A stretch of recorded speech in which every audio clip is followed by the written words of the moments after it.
Hi everyone, this is Mohi from the Bar Model Company. Welcome to another one of our videos for the Blooming Bar Models series. One of my friends recently just posted a video on Instagram going through a question, which was incredible because he's hardly ever touched bar modeling, but I think he remembers me using this from a long time ago, probably about 10 years ago actually, so very long time. I'm going to jump into the question now. Now he used algebra, a combination of bar modeling and algebra, which is not a problem at all. We do encourage that, but depending on the year group, we would encourage teachers and parents to go through the bar modeling approach without algebra for younger ages. So even up to year 5, we would avoid algebra. From year 6, that's when algebra kicks into the curriculum, and so we can start thinking about more formal use of algebra after using the bar modeling approach for a couple of years, so that they are very much used to the visual aspects of algebra, so showing algebra more visually basically. So this is the question. Ella and Hardeep had the same number of cards at first. After Ella gave 18 of her cards away, Hardeep had 4 times as many cards as Ella. How many cards did each child have at first? Now this is a before and after situation question. There's different ways of approaching these questions. For this one, it's better for us to use the after situation first and grow into the before situation. And all that means is that we're going to draw out the model for what happened or what it would look like after, in this case, Ella gave away 18 of her cards.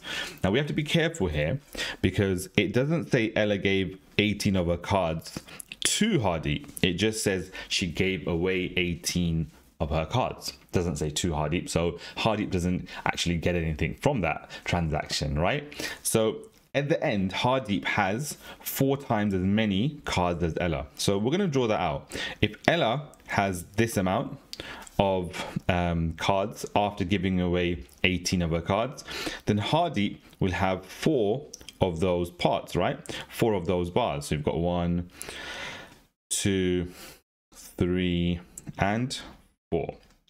So Ella has, now you can see, Hardeep has 4 times as many cards as Ella. So from here, what do we do? Let's have a think about what it says. Ella gave 18 of her cards away, but before she did that, Ella and Hardeep had the same number of cards. So let's have a look.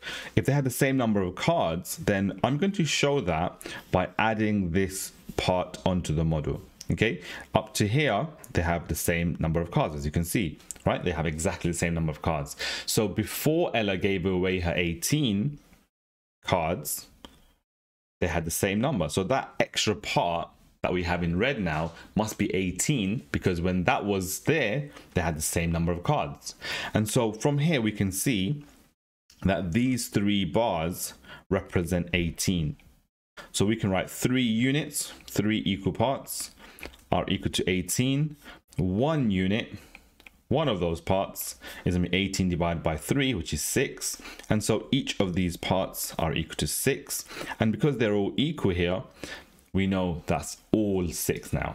Now we can start answering the question. How many cards did each child have at first? We can see that Ella must have had 18 add 6, which is 24, and Hardeep had 6 times 4, which is also 24. They both had 24 cards each. If that works, then we know that 24 taken away 18 is 6, and 6 times 4 is going to be 24. That's how much Hardeep had. So it works perfectly. Okay, so I didn't use any algebra. Why? Because I wanted to keep it simple. So maths is really about making complex problems as simple as possible. But a lot of the times we get that wrong way around. We make simple problems as complex as possible. And so one of the ways we do that is the bar modeling approach, very visual approach to learning. It is algebra in essence, but we are using a visual type of algebra, so it's easy to access for everyone. Even those children that are struggling with some aspects of problem solving, they can easily tackle this type of question using the bar modeling approach. Hopefully that's helped someone, and if you feel that there are other questions you're struggling with, let us know. We'll try to cover those questions as well.